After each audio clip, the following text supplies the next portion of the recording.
to our webinar tonight, the importance of time in target glucose range and the MiniMed 670G system Q&A session. Tonight we have Lucy Casson, Director of Total Diabetes Care and Nurse Practitioner, also consultant to Medtronic. Welcome to our webinar tonight. Thank you. Lucy has been working with children and youth with type 1 diabetes for over 15 years. So she's going to share lots of her insights and knowledge with us tonight. So we're really looking forward to that. Also, we have Gareth Collins, an ambassador for Medtronic Diabetes, who is living with type 1 diabetes, but also his 7-year-old daughter, Shiloh, also has type 1 diabetes. So really looking forward to your stories and sharing that with us tonight. Hi, Gareth. Hi, thanks for having me. Great. My name's Sonia People. I work with the digital marketing team here at Medtronic, and I'll be your host for tonight. So let's get started and start with the webinar. Okay, so we're going to be talking tonight about the new release 670G pump and what people's experience on that pump has been. And I guess for somebody who works with almost 100 children with type 1 diabetes and have done for a very long time, we all know that living with diabetes isn't easy and all of the day-to-day challenges that presents. So what I'd like to do here is just actually cross to Gareth, and Gareth, just ask you to tell us a little bit of your story and Shiloh's story, I guess, before she was diagnosed, after diagnosis, and what things have been like since going on a pump, but I guess some of the challenges that you guys have had to deal with. Yeah, not a problem at all. So I've been living with type 1 now for close to 30 years. Was diagnosed at 10. Down in Geelong, Victoria, and was the only one in my family to actually have had diabetes, and that goes back multiple generations. No one's ever had it, and I was living with it for a long time by myself. However, my youngest daughter of 3 did develop it when she was just 2 years of age. So Shiloh's now 7 and has been living with it for 5 years. It was funny, we actually found that Shiloh was a terrible sleeper right from the get-go. 40 minutes, no matter what. The first night she actually slept through the night was the night that she went on insulin.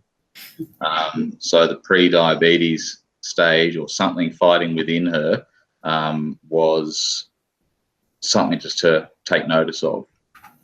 For myself and my journey, and I suppose Shiloh's moving forward, diabetes is a large part of life. It affects everything you do, but you also learn how to manage it and how it fits in around life. Being 16 years on MDI to start with, became cumbersome, and then the best move I ever made was moving into the pump system, and been with the Medtronic system since then for the last 14 years. It makes life a lot easier or more natural, and overall results only get better and better as we develop further down the line. When Shiloh was first diagnosed, I made sure that she wasn't going to be leaving the hospital without a pump. It was my only choice, and it wasn't just for Shiloh, it was for the overall family as well. Her mother, who had never had to really deal with type 1 before, was terrified of having to basically strap down her 2-year-old and give her injections and the heartache that goes around that. And if she was doing that 4, 5, 6 times a day, there was a greater amount of apprehension in the whole family environment. So the decision with the pump was for Shiloh, but also for the overall family. And so you're so lucky that you managed to get her straight onto the pump and that the treating team was supportive of that. Exactly. I made it a mission to find the right person within the hospital system, and that was the only thing that we were going to be leaving with. So it was a great way to start and then just continue on. Okay, great. Yeah. And before moving on to the 670, what was your experience with Shiloh? Presumably she started on, trying to think how long back we're going, she would have started before 640, yes? Yes, so she was just on the standard Paradigm pump to start with. And look, so many different things affect what's happening, whether she's a young little toddler who's running around or has got a cold or wants to eat something 1 minute but then doesn't want to eat it the next minute. There's always different things which you have to understand and manage around the pump. So it was challenging, but it was a lot more manageable than giving an injection and then trying to force feed a 2-year-old something that they just blatantly not going to want to eat. So yeah, it's challenging, but as I said before, it's all manageable and fingers crossed only getting easier. And Gareth, how much since the introduction of CGM? How much? Sorry, what was that one again? How much has that changed for you with your experience since CGM has, I guess, been introduced and become more advanced? CGM. So the first CGM I ever used was a device that attached to me for, I think it was about 3 days. It wasn't waterproof, so having showers was really fun. You got no real-time information. However, the information you got from it, you could actually start managing things moving forward. The CGM on the new pumps where you're getting the real-time information, it's really cliche to say, but it is a lifesaver because you're seeing the real-time results every 5 minutes. You're being able to see what effects certain foods, certain things, certain emotions are having in that time. So you can actually react and make your decisions with real information.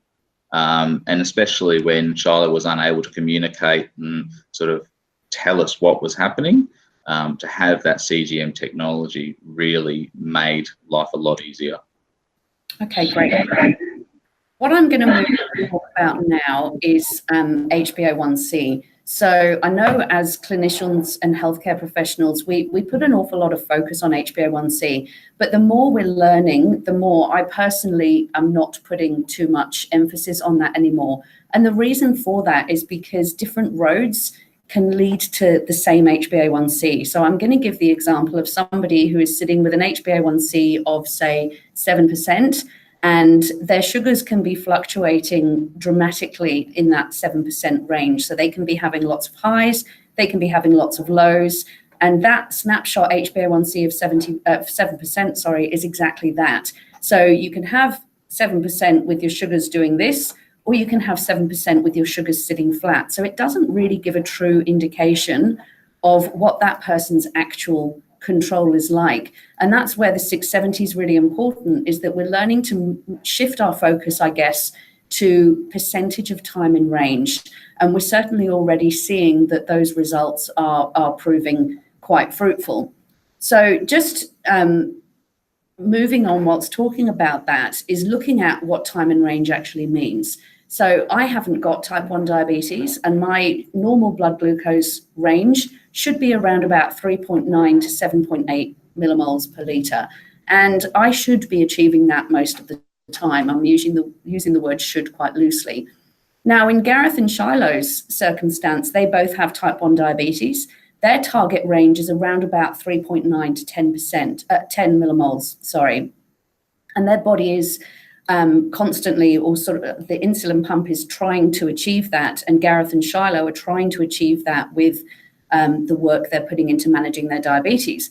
But what we do know is that most people with type 1 diabetes are struggling to achieve that around 50% of the time. Now, what I can say about my blood glucose levels as somebody who has a working pancreas, my sugar levels will sit at 3.5 a lot of the time. So I'm still not achieving target time and range 100% of the time. So I guess my question to Gareth is how have you found trying to achieve that time and range prior to 670? I have spent a lot of time managing or understanding what works and what doesn't in regards to working with my team to make the small adjustments. I have found that early on in my journey with the pumps and the CGM, the A1C is definitely almost a false piece of information, because you do have those highs and lows, and with any average, it's going to sway the overall result. I've got A1C, I think 5.1 was the last. There are some lows in there, but it's fairly flat per se. It has definitely not been a struggle, because I try and take as much from every situation that we get into. But I think my in-time range over the last, well, prior to the 670, I think was around 92%. So but saying that, it takes time and effort, and to make sure you're trying to put it all in place, learn from the mistakes, and move into what is in better control. That's pretty impressive for you to have achieved, I have to say. And I'm sure you'll agree with me, Gareth, in that you can do the same thing every day for a week. You can eat the same food, you can give the same insulin doses, do the same exercise, but those sugar levels will never stay the same. And I think that's what people report to me is one of the most frustrating things, particularly when you're putting an awful lot of work into your self-management, that you still struggle to achieve that. So I'm actually pretty impressed that you're achieving 92% prior to 670. I can't wait to hear your results after. Yeah. So what I'd like to do is just move on and show a slide. And I have to state, this isn't Shiloh's data, this is somebody else's. But what I want to do is just sort of try and explain to the people watching where you can see that instant improvement in time and range. And I will ask for yours and Shiloh's experience after that, Gareth. So just looking at these two CareLink reports, and this is what the new look CareLink looks like once you move on to 670. So what we've got across the top half of the screen is the CGM trace, and you'll see that average line of what sort of profile we've got with the blood glucose levels. You'll also see on the right-hand side of the screen what that person's profile has looked like. And I'm sure you will all agree, looking at this, that no 2 days are the same, and this person is quite all over the place. Now, when you look at the statistics sitting in green and yellow, this person's time in range is 62%. And then once they go to the bottom half of the screen, after we flicked on auto mode in the 670, that time in range has increased instantly to 80%. And you can also see that their CGM trace and their overall blood glucose profile is much, much flatter. Now, when people have said to me, the evidence is suggesting so far that your time in range can increase by about 8% by going on to auto mode, I, for one, was quite unimpressed by that. It didn't sound very exciting to me. 8%, wow, that's not much. But then somebody did the maths for me and worked out that an 8% increase in time in range actually equates to 1 whole month of the year. And that sort of stopped me dead in my tracks. And that really resonated with me as something fairly significant. So Gareth, what's been both yours and Shiloh's experience moving on to the 670, looking at those sorts of profiles? Yeah, especially around Shiloh. She was having a lot of highs and lows in between where it sat in the middle. And honestly, we're still in a phase where we're doing fine tuning, because one of the biggest things that we all know is that throughout this journey, especially when you move to something new, you need to be able to have that good relationship with your medical team and continue that conversation around each day and how those fine-tuning pieces are actually going to make a benefit. So Shiloh's within range, without having to look at the basal rates and make those small adjustments along the way manually, has really sort of smoothed out. It hasn't 100% gotten rid of some of those highs that we have when the bolus calculation hasn't been quite right, or if she goes and runs a lot, it can shoot down just a little bit. But on the overall, it's been a great measure to be able to look at a flatter line and within range, which has been great. I think you're 100% correct in terms of for people out there who think that going on to this will be an instantaneous fix. I think you've made a really important point, Gareth, in that there is that period of fine tuning, and Charlotte's only been on this system. Are we coming up a month now? Yeah, shortly a month. Yeah. Yeah. So, and I think it's really important that, that the system, it's a wrong phrase to use, needs to get to know the person, but it does also involve a fair bit of insulin adjustments via the healthcare team, and also sometimes a change in behavior from the patient. And we are going to talk about a webinar in another webinar about expectations of patients and tips for success in the 670. But the main point I want to make is that this is the first system that basically will change its decision on insulin requirements, for example, the basal rates, every 5 minutes in response to what the sugar levels are doing. We know that no 2 days are the same. So we know that with this new system, every midnight, the pump will recalculate what it thinks the basal rates should be and what the insulin sensitivity should be for the following day. And then during that day, it's constantly making adjustments based on what those sugars are doing. So I think it's about setting that expectation, as you said, in terms of you don't just put it on and off you go and you'll see perfection straight away. Yeah. I mean, it's that understanding that the device has to get to know you is something that really sort of blows your mind, really, because it really does look at what you're doing, look at what it gives you, and it changes within the algorithm on what it's going to be doing. So the longer that it's in place, the longer that auto mode is on, the more data it has, the more information that it's got to be able to make more calculated decisions. And I've definitely found that over the last near month, that the longer it's in place, the better it gets. Making sure also that the information that we have control over going into it needs to be as best as possible as well. Great. That is great. Okay, so I think we move on to some questions now. Yeah, so we have some questions that were sent in from our audience tonight. So our first question is, how can I expect to see my son's HbA1c change over time?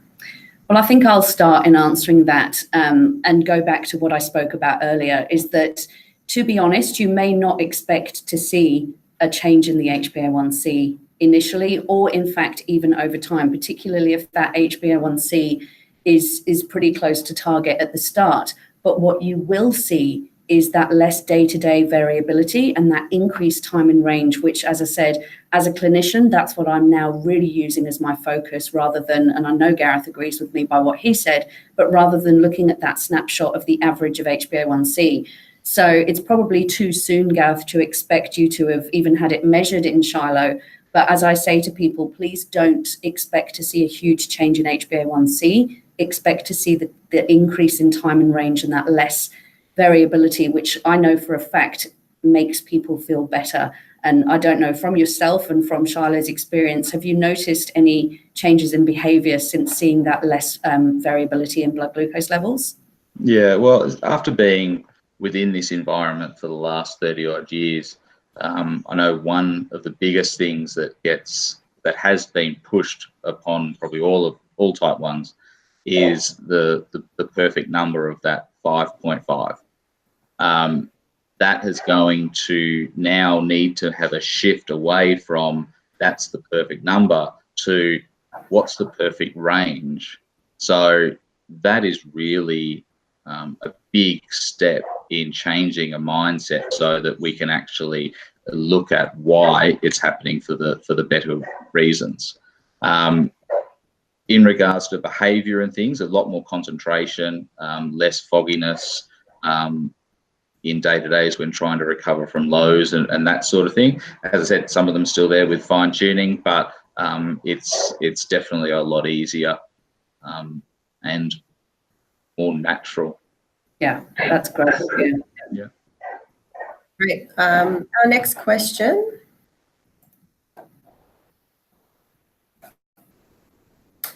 How am I going to know if my child is having a hypo if I can't see it on my phone?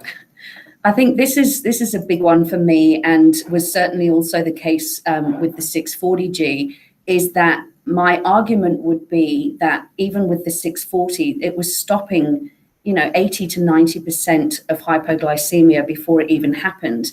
Now, I do know parents who monitor their children on the phone and they get an alert to say that they are about to go low, but then if they can't get hold of the person who's looking after them, it actually causes more anxiety than knowing that you're safe, that the system's going to have their back. Yep. Now, I'm not a parent, but I do say to these parents, once you get used to using 640 and 670 and know that the majority of those hypos are not going to happen, you actually don't need to follow your child. But I'm going to again ask for Gareth's experience on that, because I recognise it's easy for me to say that.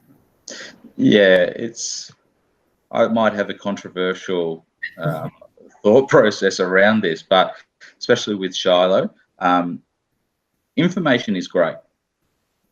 However, information where you have to then make an action becomes a little bit more difficult. And information that acts on its own to stop something that is life-threatening has been my preference the whole way along. We can sleep through the night without having to look up onto a screen to see what's happening at any one time. We know that there is the alarms in place, and this is not to say that we're not taking the eye off the ball for finer changes to the pump, but it's having faith that the technology is going to make that change before something dangerous is to happen. And even now with Shiloh in school, they are starting to trust the pump and trust that it's going to do what it needs to do, so she can then really focus on her schooling and moving forward.